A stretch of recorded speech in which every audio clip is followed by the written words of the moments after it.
The following program is sponsored by Tropical Acres Steakhouse. Hold the Mayo.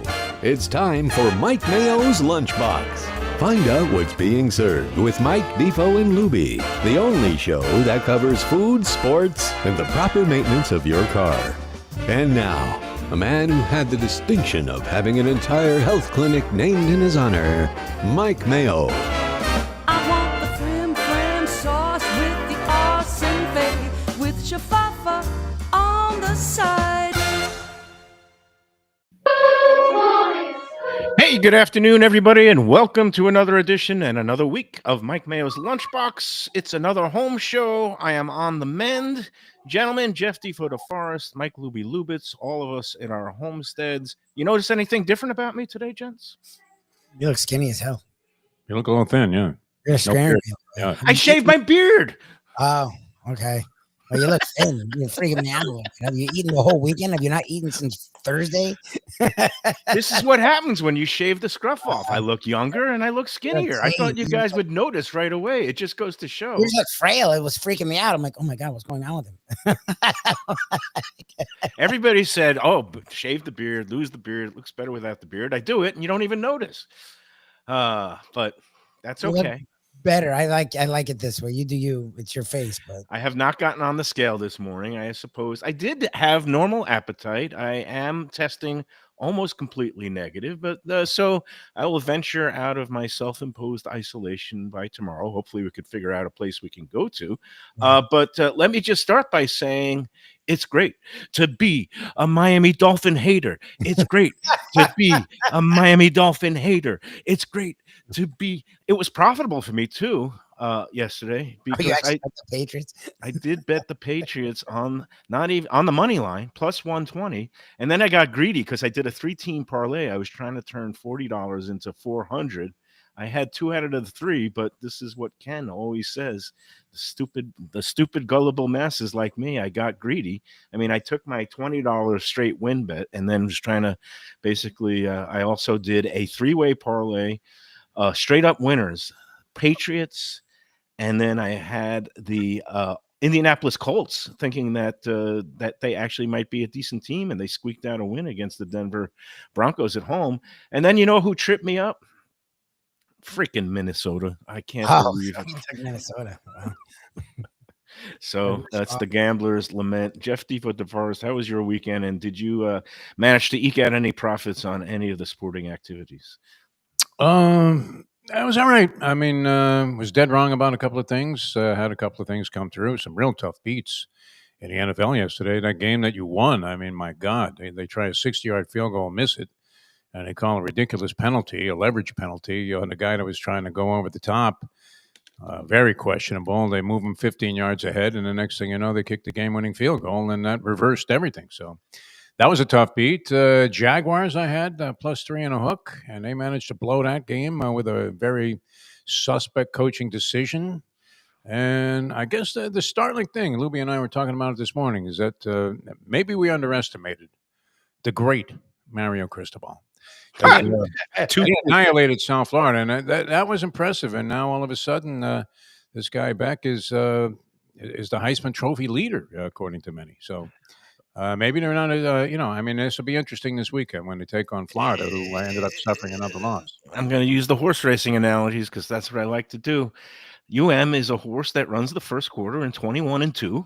And let's see where they are after we get to the finish line at 1 mile and a 16th, right? So Cristobal is going to Cristobal. I think I am going to buy some tickets for that UM at FSU game on October, 3rd or 4th? October 4th. Ticket prices are going up. I don't care. I think this is a once-in-a-lifetime opportunity to bond with my daughter. And I'm going to take the trip, take a drive up to Tallahassee and try to find a room somewhere. Maybe Nikki Mohan can get me in one of her. Airbnb, anyone I've talked to, that's your move. Airbnb. Yep. Hotels are so freaking insane for games now. It's just stupid. What do you got there? You got a little sushi for lunch? So my wife, the pregnant lady, last night at 8:50 ordered Publix, you know, the stuff where the Instacart, which I hate it because they get half the stuff wrong.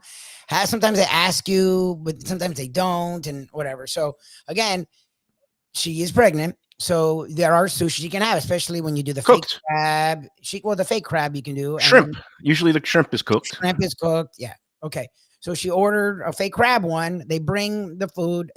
I guess they were out of it and didn't realize that it was a pregnant woman, and that's why she got this specific sushi. So they switched it to tuna. Oh God. You can't eat that.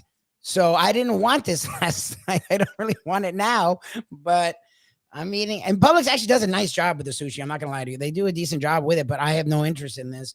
But yes, I'm eating the next day too, which is always fun, eating sushi the next day. So cross your fingers for me. It'll still be fine. It's safe. It just doesn't taste the best. Well, if it's what I more than learned 12 from her, hours.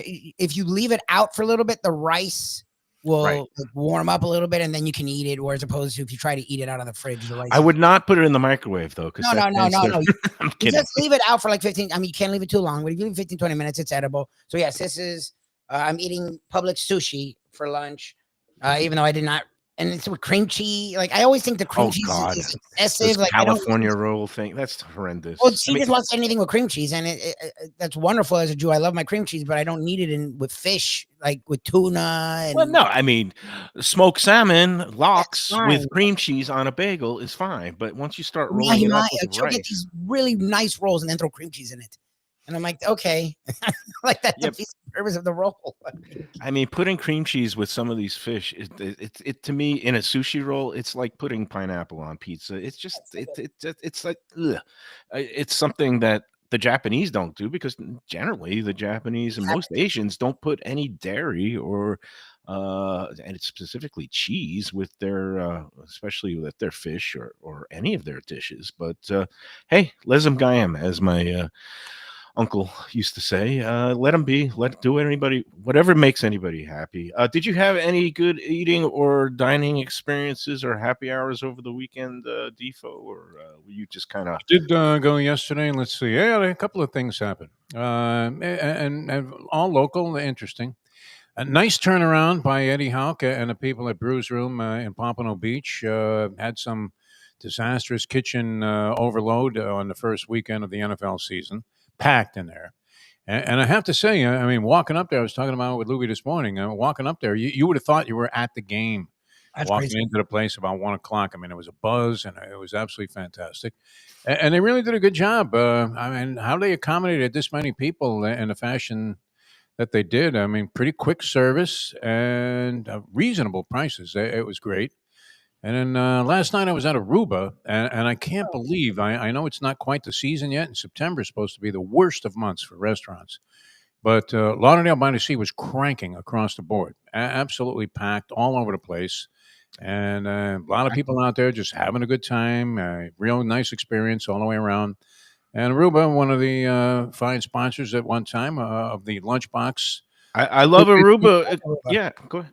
They do a great job. They really do. I don't know. Is the same guy still there, the chef? That Chef Chris Nealon, he's hanging in there. He's been the head of that kitchen for almost 40 years, which is an incredible run. They do a good job there. They really do. He's in his mid 60s.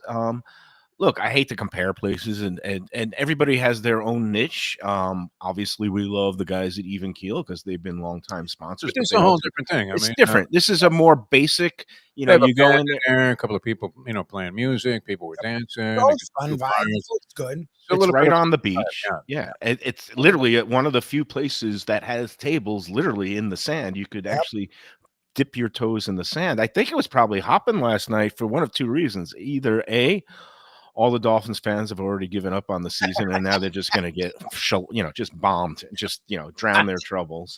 Or B, it's everybody celebrating the new Donald Trump Boulevard in Lauderdale by the Sea. How disgraceful is that? Wow. All right. I'm glad I wasn't at that meeting when they decided to actually go ahead and do that. And I was driving by there on Friday on my way to the track there at Gulfstream.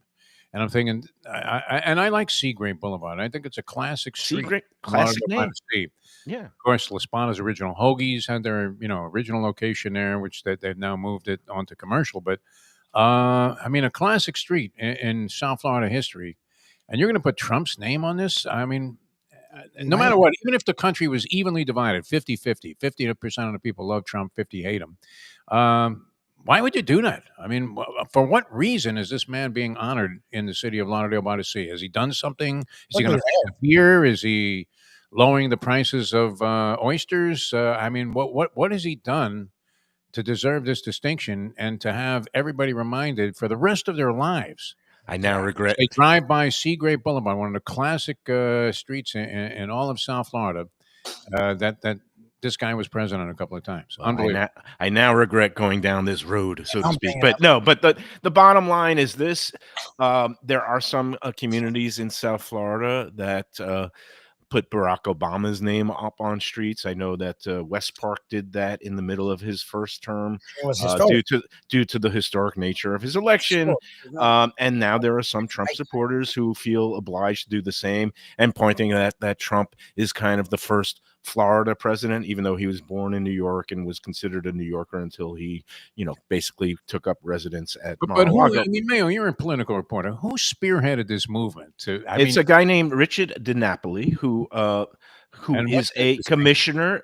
He's a commissioner in Lauderdale by the Sea. He also happens to be a former head of, I guess, of the Broward Republican Party, and also serves as a state committee man on the Republican Party. So again, it's doing this. What public? If you want to do it in Palm Beach, fine, whatever. He's taken over there. Right. Broward's the one bastion we have. Like that makes zero sense in Brown County. Lauderdale by the Sea, a simple, village type of town. Like I said, it could have been any more delightful if you were anywhere in America last night. The scene on Lauderdale by the Sea, as you mentioned, I mean, look, people were at Even Keel, people were at Taco Crab, people were at Vinny's, people were at Aruba, people were at, what is the new place called? It's changed hands about 3 times. I think it's called something with H. It was Mulligan's, and then it was something else, and now it's something else again. Oh, okay. Nice location there, kind of across from Aruba and maybe a little bit to the west by the parking lot there. But a friend of mine works there. Ray Gorman, you remember Ray Gorman, right? From Landlovers. I remember Ray very well. Quite a character. And so I've been tempted to go in there, but I mean, what does this have to do with anything? It's such a delightful little quiet place. Right, but do you think it's going to really deter anybody from going there or not? No, I mean it's just, what do we need to be reminded of? I would think it's a way to cause more division instead of bringing people together, because we live in divisive times. And you know what? Let them go in. We'll see what happens with that.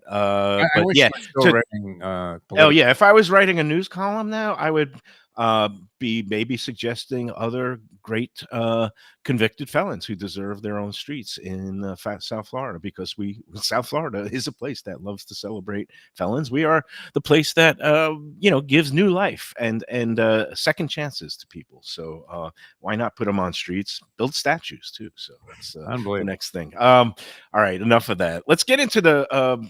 I'm not going to. Well, I do want to get into the Dolphins, because this is.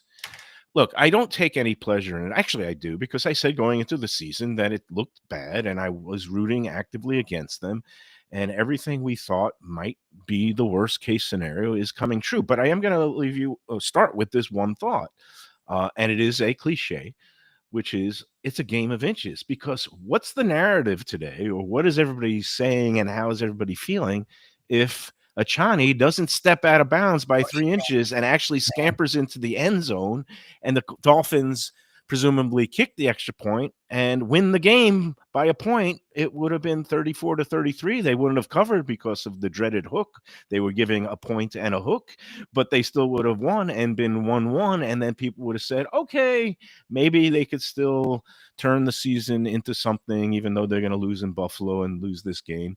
But what were your thoughts on that? I mean, do you think that if it had gone the other way, and if Achani didn't step out of bounds, would it be a completely different tune today? Go ahead, Lubie. I'll tee you up on this. I mean, 1-1 is better than 0-2, but again, they played one of the worst teams in football, who was openly rebuilding. Like, they have a new coach. The Patriots are doing what the Dolphins did 4 years ago. They're resetting. Very young team, not a ton of talent. Not a lot of big contracts. Like, they're a team that should be struggling out of the gate. The Dolphins aren't. The Dolphins are in their 4th year of Mike McDaniel, 10th year of Chris Greer as the official GM. Oh God, it's been 10 years of Greer. Yes, it's been longer than that. It's been like 15 to 20, but they give him a pass for the Tannenbaum years, even though I think he had a lot more to do with the Tannenbaum years than he gets credit or blame. But it's been 10 years since Tannenbaum, I guess. And what are the pictures that he has of Ross? I mean, whatever Putin has on Trump is nothing compared to what Greer has on Ross. He said he's the first GM to be a GM this long and never have a playoff win and still have a job. Like it's really weird in all professional sports. But anyways, so like that doesn't change if they win by 1 as opposed to losing by 6. Like it's just, to me, that Patriot offense is one that is going to struggle all year. It shouldn't look like that. Like they went up. I think they only stopped them once. I think they literally got 1 stop. So that's through 2 games. They have 1 stop through 2 entire games, or 2 stops through 2 entire games outside of, I guess, kneel outs at the end of halves. Like that, this isn't like in the past. Oh my God, if the Dolphins were 11-6 as opposed to 10-7, how would they be seen differently? No. I mean, this is okay. So they're 1-1, eking out a win versus a really young rebuilding Patriots, where they're 0-2, getting a loss to that. Like, to me. And then he has the press conference that I'll have to record this. I didn't hear it. I don't even listen to him anymore. It's like it's not Nietzsche. It's none of that. It's like Sperano. It's like Sperano press. He's like, if you don't win, then you lose. But if you keep losing, you're not winning. And if you can't win, then you can't win. But if Dan Patrick just played, but I did the sound bites. The sound bites I heard, he did blame himself. He said, and it's not well prepared and there's mistakes, then I take ultimate responsibility. And he is going to be. He went into the winning losing thing that made no sense, and then sort of should blame after it. It was incoherent at best. And it's like, I mean, look, I was done with this guy last year. I said this offseason, I said clearly it's going to be a wasted year. I just didn't realize how wasted. And the greatest part about it is Arch Manning's average at best. Right. So you don't even want to suck for Arch or whatever you got hurt. So no one knows what and South Carolina got drilled by Vandy, even when the Sellers kid was playing. Like, Beck is fine, but he's not an NFL. Like, the year that they're trying and we'll have 2 or 3 wins, it's the second year in a row where there's not, at least Ward is fun. I mean, it's not going to work what he does in the NFL, but it's fun to watch for a little bit until he gets picked off 3 times a game because he takes every chance known to man. Like, at least there was him who could be fun in the NFL, maybe. There's no quarterback through 3 weeks or 4 weeks that looks interesting at all in college football. So they're going to suck, and there's not going to be anyone worth drafting. So it's like, it's just so Dolphins. They'll probably take an offensive lineman who is like the second coming of Eddie Blake or something like that.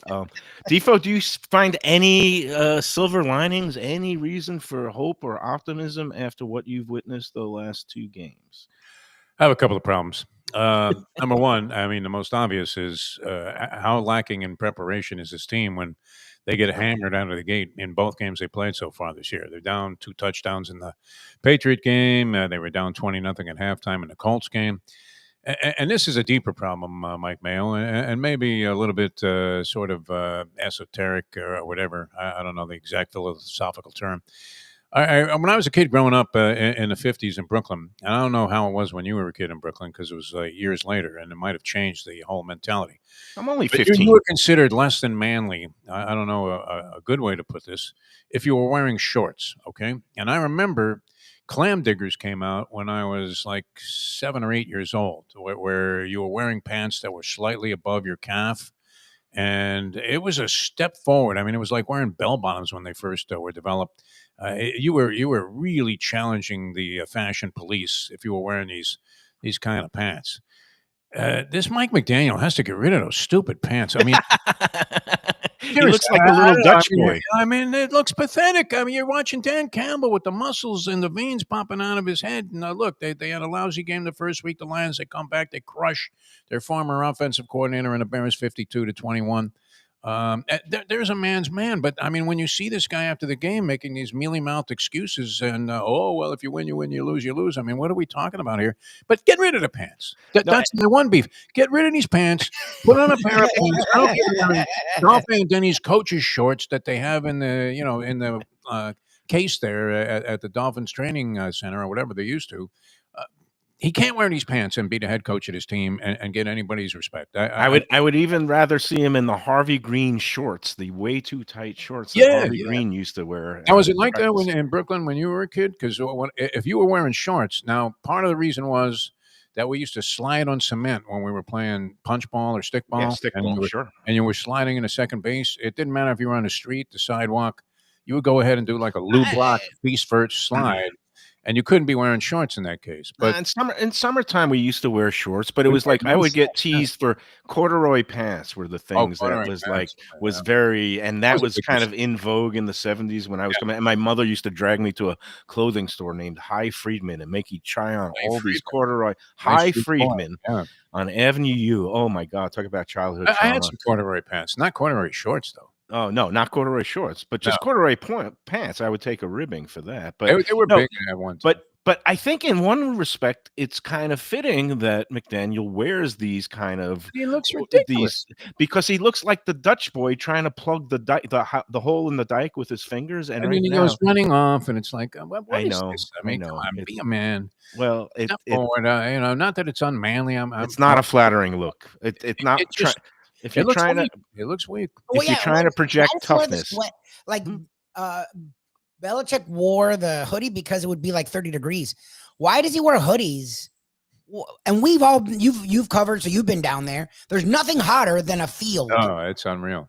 In the middle of like hot, humid times. Like it's like the heat. Like they'll do that. It's 100 on the field. Feels like 138. You know, it is 138 on the field. So that's what I'm saying. Like, why is he wearing hoodies?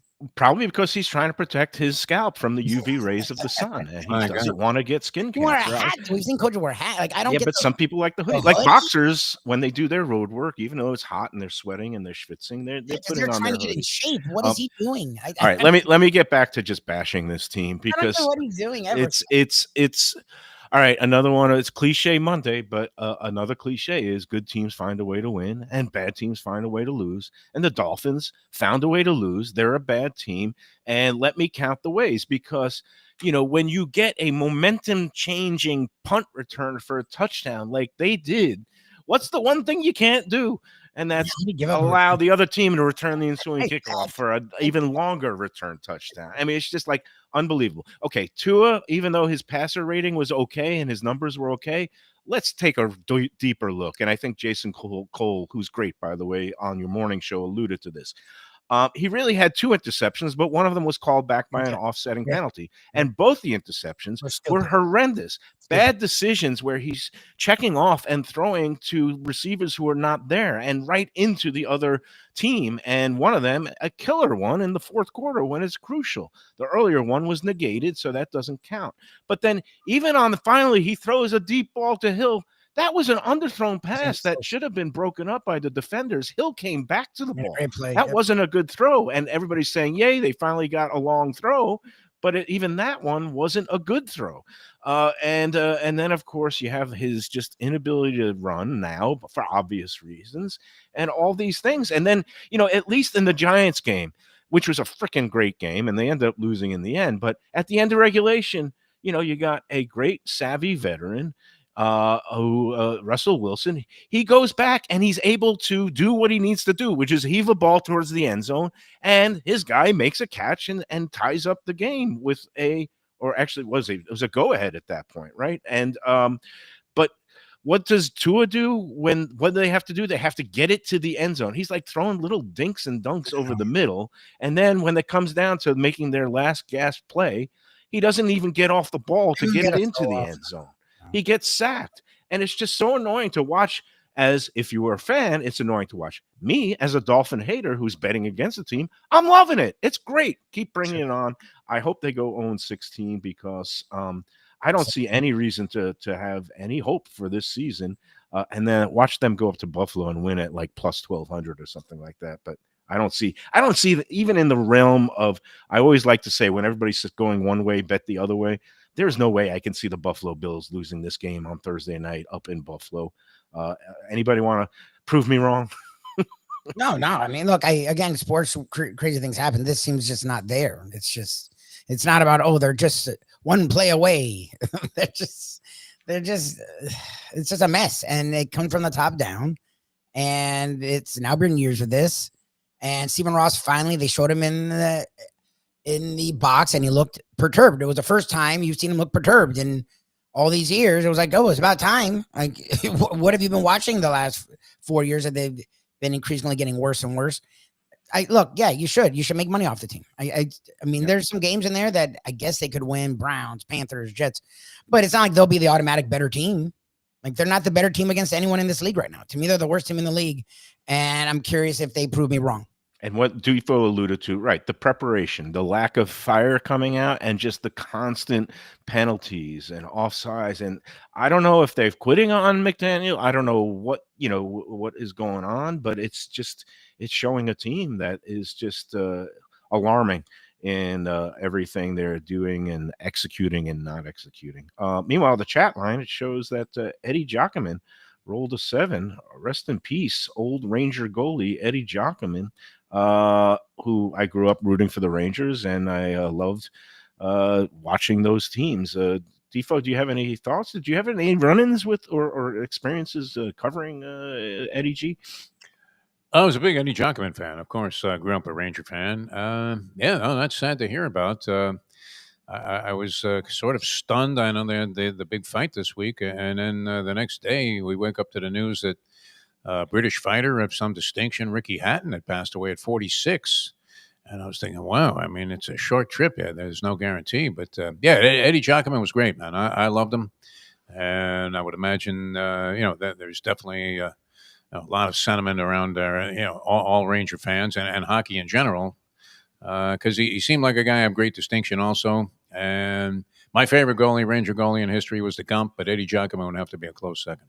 Yeah, he seemed like a class individual, too, from the times, I guess, he would show up at some Ranger alumni events and stuff like that. So that is sad news for us older New Yorkers and Rangers fans. Hey, let's take our first break of the day, and then we'll get into some of the food discussion. We've got Rosh Hashanah is 1 week away, so we could talk about some options for your New Year's celebrations and what everybody's plans are. I'll also talk about my very low-key food weekend, a lot of eating in and takeout stuff because I am shaking off the COVID. I finally feel better again. I can finally smell again, which is always disorienting when you lose one of your senses. And this time I always was able to taste, but I lost my sense of smell for a couple days, which is a little frightening. But we'll get into all that and more. But let's first talk about, it's a Monday. That means it's a half-price wine night, among other things, at Tropical Acres, our presenting sponsor today. We love Tropical Acres for so many reasons, because they are the home of value and quality and service and just all good things, whether it's getting the Twin Lobster Special, which is ongoing through mid-November, for 2 Maine lobsters, $39. They are flown in fresh a few times a week. You get 2 of them, plus a salad and a side dish for $39. Tonight, half-price wine night, some great wines that you could get for cheaper than you get them at the lowest discount liquor stores. And then you go into the bar for happy hour, 4:30 to 6:30, Monday through Friday. And then you also get your half-price premium cocktails like a martini made with Belvedere for $8. You can't beat any of these values. And when you couple it with going in and getting the great service that the Studiali family provides, it is a home run. So go to Tropical Acres, and don't forget, I can't believe the holidays are around the corner. Thanksgiving, if you want to book for the Thanksgiving holiday, you could give them a call right now at 954-989-2500, 954-989-2500. Get in the books now for Thanksgiving and the holidays, or any day this week. They're closed on Sundays, Tropical Acres. All right, let's take the first break. We'll come back. We'll talk some food, among other things, after these words. Hey, Lunchbox fans, is it time to sell your business? You've poured your heart and soul into your restaurant or business, and you want to see continue the legacy you have built. Transworld can help. Call me, Andy Cagnetta, at Transworld Business Advisors right now and see if it's time for you to retire and relax. Iconic brands like the Mai Kai, Mulligan's, Carlos and Pepe's, Mangoes, and many more turn to Transworld to help sell. Contact Transworld on Facebook or call 954-772-1122 or visit tworld.com. Again, that's 954-772-1122 or tworld.com. When I'm looking for some wicked good food for a wicked good lunch, there's only one place to go. That's Wicked Cheesesteaks in Fort Lauderdale. It's at 4824 North Federal Highway, just south of Commercial Boulevard and across from Holy Cross Hospital. My friend Brian there, he will hook you up with some really tasty treats. They've got cheesesteaks, just like the best you can find in Philly, along with lobster rolls, because that's where he's from, Maine originally. And they have wings and pizza and everything you want to have a really good time. Wicked Cheesesteaks. They're open every day but Tuesday. Check them out online, wickedcheesesteaks.com. Tell them the Lunchbox sent you. Guess who's back and better than ever? Juan's. For the best in classic old school Chinese cuisine, a family-run South Florida favorite since 1966. It's at 664 North Federal Highway in Fort Lauderdale, open every day but Tuesday for lunch and dinner. Chef Alex is carrying on the family tradition that started 4 generations ago. It used to be known as Christina Juan's Mandarin House, and you're going to love it as Juan's. They've got all your favorites: wonton soup, spare ribs, egg rolls, dumplings, Peking duck, and more. Combo lunch specials daily and takeout and delivery. For more information, go to their Instagram page at wans.fl. If you're looking for a great place for steaks, seafood, and more, go to Tropical Acres Steakhouse and Butcher Shop. It's at 2500 Griffin Road in Dania, just west of I-95 and the airport. They've been there a long time, since 1949. That means they're doing something right.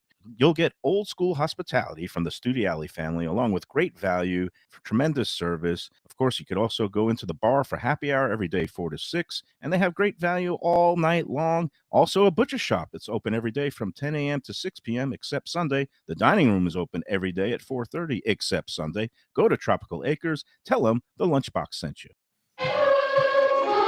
All right, we're back on the Lunchbox. It's Monday, September 15th, and we are 1 week out from the Jewish New Year. Rosh Hashanah, the first night, is going to be celebrated Monday at sundown. Lubie, what's your family tradition? Are you got any plans, or what do you usually get? I usually go to services both days, and then we used to, when I lived close, eat at my parents'. Now that we live like 30 minutes away, we don't really do anything food-wise for Rosh Hashanah.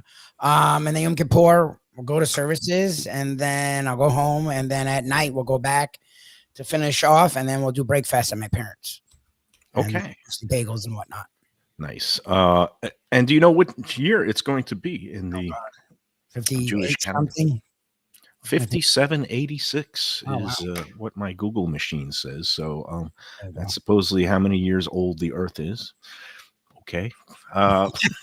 Defo, do you have any holiday traditions at this point, or do you just pray harder when your horse is leading at 70 yards to go? I kind of had to give that up when I got in trouble for revealing on a radio that I had scalped my Yom Kippur tickets to Temple Bat Yam, which is in Fort Lauderdale, and it was $75 face. I got $150 a copy for him, and the criticism. This even predated heavy. I mean, there was no social media back then. Otherwise, I'd probably be. Well, I don't even want to say what kind of mess I'd be in. But yeah, I don't do anything anymore. I'm not really a largely religious person. Let's put it that way. Even though I embrace my Jewish faith, but and I enjoyed my bar mitzvah. But since I haven't been to shul since then, it's not of any great distinction. But I do, I applaud anybody that sees this any way that they want to. I don't have any beef. Well, I guess you just stop at the bagels. I consider myself, a secular Jew, where I'm like you. I haven't set foot in a synagogue in a long time. But I obviously really admire the traditions, and in that vein, I get together with my brother and his better half, and we host a dinner. The last year was here at Val's, and we're going to do it again next Monday. Val has a couple of friends who are Jewish that she's invited, so we're going to have a nice holiday table, about 6 or 8 people, and I'll get some brisket, probably from one of the local delis here, and also get the nice round challah. You got to get the round challah to start the new year. I'll get some chopped liver also from some of my favorite spots around town. And get a little bit of matzo ball soup, a little bit of some side dishes, and maybe a roast chicken The chicken, I probably just get it, Costco or BJ's Wholesale Club, because you can still get them for $4.99 at these wholesale clubs, which is about the only good bargains in town that they still give these deals on their big rotisserie chickens. So little chicken, little brisket, little family, do a little bit of a, I say toast, but I guess Jewish folks would say brucha, toasting the new year, and also, mourning the departed and family members who and friends who are no longer with us. A somber time of year for reflection, which is, of course, the 10-day high holy day period marked by the end of it is Yom Kippur. And it's I think places that do catering and provide takeout packages for the holidays for Rosh Hashanah. There's a bunch of them around town. The Sun Sentinel usually does a roundup, and we'll put a list together on the Let's Eat South Florida group. But places that actually host Rosh Hashanah dinners for those who don't want to cook anymore. Some good ones out there and surprising ones. One of them at Gulfstream Park, Christine Lee's. Believe it or not, Christine Lee's is a Chinese restaurant because it has such a big Jewish clientele, especially from the Aventura area. I think they actually have a Rosh Hashanah dinner that they put together there. And then there's some delis around town. I think Moe's Deli up in Aventura does a holiday meal in-house. Moe's was right next to Gulfstream. It took over where Sage used to be, but I heard that Moe's just sold that location, and now it's going to be another deli. So I don't know what that's going to be. So all kinds of options. Oh, and our friend Danny Surfer is also putting together Rosh Hashanah packages for pickup at his blue collar restaurant. And Danny is a nice Jewish boy who makes a terrific brisket along with his potato latkes and some other things and matzo ball soup. So I would definitely recommend looking into the blue collar Rosh Hashanah catering package. All right, you want to get into the contest because it was an interesting one this week.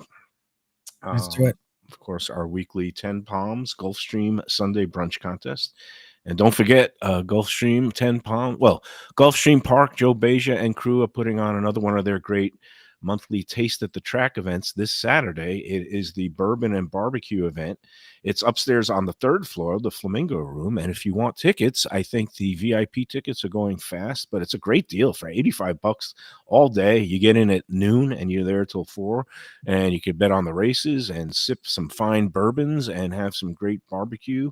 The tremendous display that they put on, all the different dishes and carving stations, action stations. Chef Jason does a great job. Go online to gulfstreampark.com/events, VIP tickets, and the general admission. General admission gets in at 1:00. You might not get the full run of the place and maybe not as many sips of the high quality bourbons left at that point, but $60 for the GA is a pretty good deal too.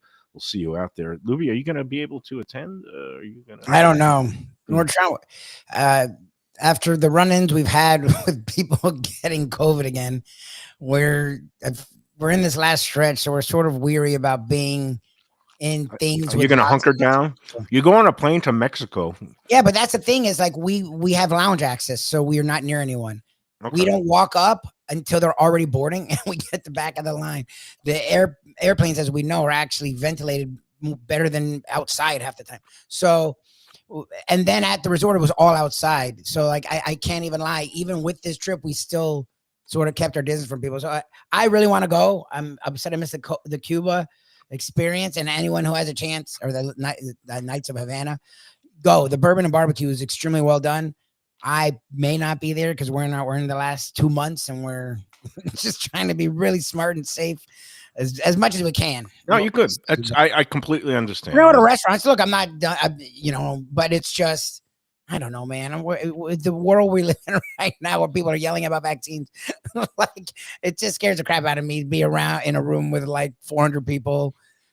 It's just. All right. Well, but that's because my wife is pregnant. If my wife was not pregnant, I would have been running there. They do a really good job. Joe Beja and his entire team do a fantastic job with these. Just hunker down, take care of your woman, and make sure she doesn't order any more sushi that could be substituting the raw fish for the imitation crab. But All right, so it was a somber, 9/11 remembrance that we did for the contest this week. The restaurant was the Windows on the World was the name of a famous restaurant that sat atop the North Tower, One World Trade Center, on the 106th and 107th floor. So Windows on the World was the restaurant. Some people had it Windows of the World, which might be a transcription error. It doesn't matter. I mean, basically, the contest settled out and broke the way. Jim Sarney was one of the people who put in Windows of the World. Sorry, Sarney. I didn't DQ you because you didn't have the right horse anyway. But again, it's always good to double check the spelling and possible autocorrect that your machines are doing. But Windows on the World was the restaurant. Then we had an interesting contest because the contest race, the 10th race at Gulfstream on Saturday, was won by a 22-1 shot trained by Eddie Pliza, my man Eddie. I love him. Good dude. $46. The horse was named Ticking. And but nobody had that. None of the 30 plus contest entrants this week had it. So we had to go to the second place finishing horse. And this is where it got interesting because 3 people had the second place horse. One of them didn't even put the name of any restaurant. So he was automatically DQ'd because in order to get to the horse, you got to have the right restaurant. Yes. So it was a 2-person race. And that was pretty much broke very evenly because one of the contestants had the Dolphins winning by 10. The other one had the Patriots winning by 6. Ding, ding, ding. Wow. Completely nailed it. All right, so let's get out of the way. The runner-up who had the Dolphins winning was Margie Yard. You have won a $50 gift certificate to Blue Collar Restaurant. Congratulations. I will get in touch with you, Margie. And again, sorry about picking the Dolphins. One of these days, maybe people will learn. But yes, Margie, you get the runner-up honors this week. And the winner this week, who had the correct restaurant, who had the second place horse, and who had the Patriots winning by 6 points, right on the nose. Good job. Jeannie Jaffe. Congratulations. Jeannie Jaffe, you are the winner of this week's Lunchbox at 10 Palms package. I guess Don is doing cartwheels. He is usually the beneficiary of the +1. I didn't talk with Joe about our next brunch bash, but I'm looking at October. I think I said the date was the 19th of October. So hopefully we'll square that away and keep that in mind if you've won a contest. I think we're going to do one of our Lunchbox brunch bashes at 10 Palms at Gulfstream on Sunday, October 19th. So keep that in mind. All right, let's take break number 2. Before we do, Casa D'Angelo always merits consideration for your fine dining needs, along with if you are into fine wine, besides having a great wine collection, over 18,000 bottles at his Fort Lauderdale flagship. He also has wine dinners, a whole bunch of them coming up throughout the fall. Go online to casa-d-angelo.com for information and to make reservations for the wine dinners or any night. They are open 7 days. They have 3 locations. There's also one in Boca Raton with our friend Chef Ricky right on Palmetto Park Road, and down in Aventura, very close to Gulfstream Park. We love Casa D'Angelo. It is the home of quality. Tell them the Lunchbox sent you. All right, let's take break number 2. And then we'll come back and talk some more food and other fun on the Lunchbox. The finest quality, warm hospitality, and world-class creativity. Those are the ingredients that make Daniel's, a Florida steakhouse, a special place. Come experience the restaurant that's Michelin Guide recommended and totally Mike Mayo's Lunchbox approved, with an impressive collection of steaks, seafood, and more, like their foie gras creme brulee. Daniel's is located at 620 South Federal Highway in Fort Lauderdale, just south of the New River Tunnel, open Tuesday through Sunday for dinner. For reservations and information, go to danielssteak.com. Fresh local fish, a sophisticated setting. I'm talking about Corvina Seafood Grill. It's at 110 Plaza Real South in Boca Raton, just south of Palmetto Park Road. It's the place to go for the freshest and local seafood and fish, some of it with a Peruvian twist like their great ceviches. It's open 7 days for dinner. They also have happy hours 7 days a week. You don't want to miss it. It's a great place. CorvinaBocaRaton.com for more information and reservations. Tell them the Lunchbox sent you. Same great Thai food, beautiful new location. I'm talking about Eat Thai, now in Boca Raton at 6299 North Federal Highway. Thai cuisine is having a moment, and Chef Sopanut makes some of the best in South Florida. A hip and modern spot with authentic Thai street food and some innovative twists. The spicy oxtail soup, Thai bouillabaisse, shrimp ceviche, and classic noodle dishes will wow you. And they now offer full liquor and craft cocktails too. Open every day but Tuesday for lunch and dinner. Go to eatthaiflorida.com for more information.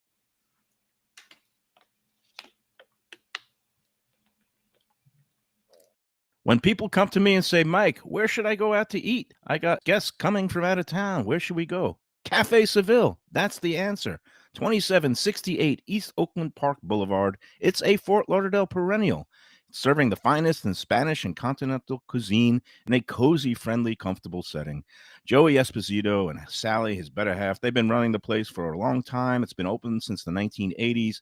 They got great Spanish classics like paella, shrimp with garlic sauce, and all kinds of great seafood dishes. The stuffed veal chop, that's my favorite. Go to Cafe Seville. It's open every day but Sunday at 5 p.m. for dinner. Tell them that the Lunchbox Mayo and Defo sent you. If you like seafood in a comfortable setting, outdoors, even keel fish shack at the corner of A1A and Commercial Boulevard in Lauderdale by the Sea, upscale food in a down-home setting, the chef owners, Dave and Brad, do a terrific job with all the seafood classics that you want. They have the best grilled oysters in town, bang bang shrimp, lobster rolls, and deli fish specials. They also have weekend brunch Saturday and Sunday. They have deli happy hour 4 to 7, and they also have other weekly specials like mussels on Monday and oysters on Tuesday. Go to Even Keel Fish Shack and tell them that the Lunchbox sent you. Looking for a real New York slice? Check out Peter's Pizzeria, your neighborhood pizza shop. With 2 locations, 1166 North Federal Highway in Pompano Beach and 897 East Palmetto Park Road in Boca Raton. Slices, whole pies, specialty pizzas, heroes, rice balls, salads, pastas, and Mama's homemade desserts. It's New York flavor, Florida made. Originally from Long Island, Peter brings passion and pride to his pizzas. No matter where you're from, you'll feel right at home. Open every day but Monday for lunch and dinner with delivery and takeout. Place your order today at mypeters.com. Okay, we're back on the Lunchbox. Don't have much appetite today because I shot up my usual medication this morning, but I do have a little chicken wing here, and stopped by Juan's last night and picked up some of those great dry rub chicken wings along with some other things. And I saw Alex from afar. I kept a distance, but picked up some to-go food to watch during the Emmys. And always good to get in there, but a little reminder that because of his, strict Jewish traditions, Alex is taking a hiatus during the High Holy Day period. They figured it would be a good time to take a little breather vacation. So Juan's in downtown Fort Lauderdale, formerly Christina Juan's Mandarin House, is going to be closing from next Monday, the 23rd, I guess that is. No, 22nd, all the way till October 1st. So you should go check it out this week because they have some great Chinese food. All right. Annals of All-Time Schnorring. I did it this weekend. Lubie. So, somebody was chiming into the group about Batch, and we love Batch. Former sponsor right now. We're in the middle of, hopefully they're going to come back because I love Kevin. But somebody was remarking about Batch, and I kind of put in some. Oh, no, you know what it was? No, it wasn't Batch. I'm sorry. Stole their dish. Another restaurant in town that shall remain nameless. Somebody posted a picture of a meal that featured a platter of corn ribs. It looked exactly like that corn. Remember the corn in the cob without the cob? And the kind corn of rib. sliced like ribs. I think, Defo, you had those as well. Yeah, Yeah, they're good. Very inventive dish. Well, it was, let's say, imitation is the sincerest form of flattery. Complete ripoff of the Batch corn rib dish from another restaurant. And I kind of tagged Kevin. I said, wow, is that corn ribs? Look at that. And him and I had a nice little back and forth. But then I mentioned that I was I was convalescing from COVID and send biscuits, and I was doing it in a half joking manner. I guess maybe not joking at all. No, Kevin.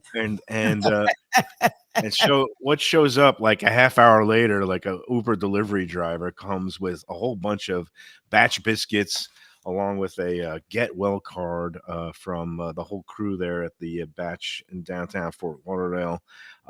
So thank you. He sent one of those Southern breakfasts, the ones with the over easy eggs on top of the cheesy grits with the boneless, like the little fried chicken tenders on top with a little bit of gravy. That stuff was great. It really hit the spot when my appetite came back yesterday. So thanks to the fine folks at the batch. I don't know. There really wasn't much controversy on the group this week. I'm kind of tuning out all the noise. It seems like people are behaving, but they keep forgetting to put the damn city in. I'm so tired of it. I get a little gentle reminder this morning about if you're going to post about a place, whether it's a rave review or a kvetch, just please put the city, because it's just the number one reason why posts get denied. And I went a little Jack Nicholson in The Shining crazy. I just kind of kept writing it. Where? What city? Where? What city? I did it like 100 times. So people, I want to be able to share your gems, and whether it's your, great new locations or not, but just please put the city along with your post. Lubie, do you have anything? I think coming up this week, I have a wedding to go to on Friday night, which is a little different thing. Hoping to rest up for that. But I don't know. I know that we've got your also other event coming up at the end of the month, and hopefully talking about you want to be avoiding people, but I guess that's an outdoor venue, right? The baby shower. It's not an outdoor venue. That's actually what I held back in trying to stay away from people. We're having our own party where we're going to have lots and lots of people together in one room. So I don't know. You can't be perfect, I guess. There's that. This Friday, my sister, who's not Orthodox, is holding Shabbat. I don't even know where she pulled it out of her ass, but she invited us like a month ago to go to her house to do Shabbat. So my wife's geeked because her in-laws are Orthodox, and we did when my sister and my brother-in-law were married early on, and my wife and I just started dating. We went to his parents for a Shabbat, and I wasn't a fan, but she loved it because they do like all these salads and all these different things and a lot of different light eating, and the stuff was actually on the healthier side. So Shirley's ecstatic. I'm confused because no one in my family is that Jewish that they do Shabbat. So I don't know why we're going to my sister's, but Friday night I'll be celebrating. I'm getting very Jewish in the next couple weeks. We'll be doing Shabbat this Friday for some reason, and I'll report back Monday what that was, because growing up we never did Shabbat. Like, we were conservative Jewish, we were pretty Jewish, but we never, like, we weren't kosher, we didn't do Shabbat or any of those things. So I don't know, my sister's at least it's a free meal, so you got that going for you. Yeah. No, the bright side for me, this wedding, it's a former neighbor, my old neighborhood. It's his second marriage, and the good news is it's not a destination wedding, but the part of it is he's like one of these very like sociable people. He's put together a whole itinerary of like 5 days of events, like starting with Latin night in Hollywood on Wednesday, then a beer night at Lauderdale, the local brewery, on Thursday night. I'll go to that. Wedding itself is on Friday night, I think, at Jacaranda Country Club, and then there's that's where I had my first wedding. Okay. And then the after party, he already has an after party planned for the Falcon Pub at 11:30 on Friday night. So if I'm still upright at 11:30 after the nuptials, and then the day after, he has like a beach, brunch planned on Hollywood Beach. I don't know. I mean, I guess it's nice because he has people coming in from out of town, but how much is too much? I guess, is that a question or a consideration? And I don't think you need to bring a gift to each thing. It's just one gift for the wedding. So congrats to him. I guess that's it. We have one more break, right? Yes. Let's do that. And then hopefully we could figure out places to go later in the week. I am trying to piece together remote show schedule for the rest of the month, and we do have to go to a lot of places. I know that one place we will be next Monday, our friend Sopanut up at Eat Thai in Boca Raton, and that's always a great place because he has some great Thai food there, also under consideration. And that's another thing I'll get to after the last break is Val. I asked Val to come up with places that either you've never been or you want to go to, and I did the same. And I have now a list of like 37 restaurants that I want to get to in the next however months. But I always think it's important to keep lists, and I'll ask you, gentlemen, if you guys do the same in terms of keeping your thoughts together and putting together places that you want to go to. But I do have a lot of them. We'll get to some of those after these words on the Lunchbox.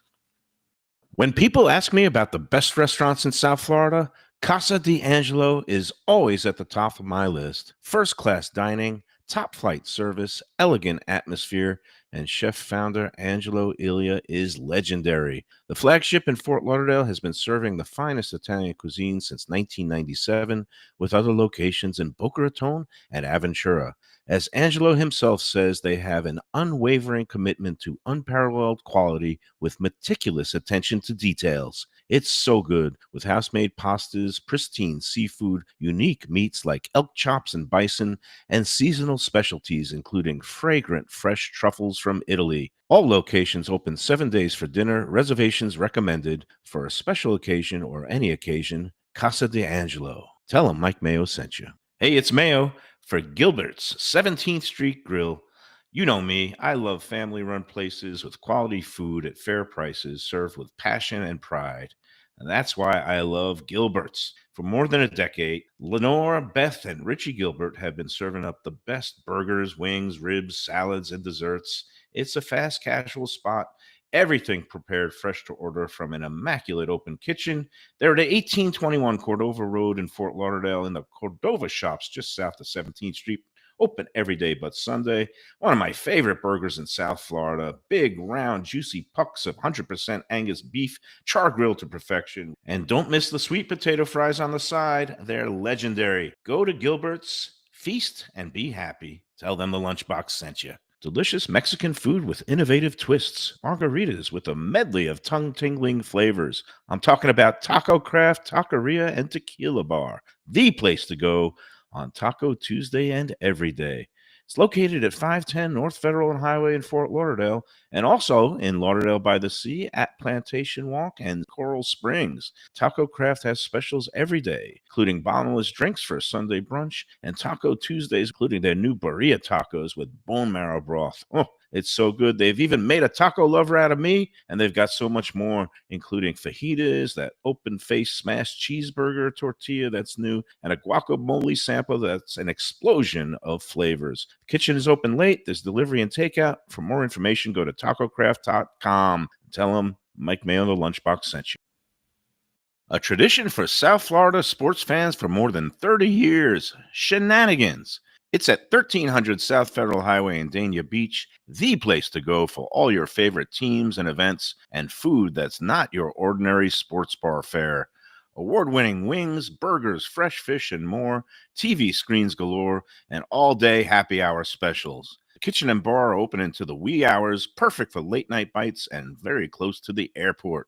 For playoff action, football season, and a good time anytime, Shenanigans. Looking for inspired comfort food in a cozy setting? Blue Collar in Miami is the place to go. Located at 6789 Biscayne Boulevard, it moved to bigger digs a year ago, now has full liquor, and still features all your old favorites from chef owner Danny Surfer. Fantastic burgers, the braise of the day, and the city's best key lime pie.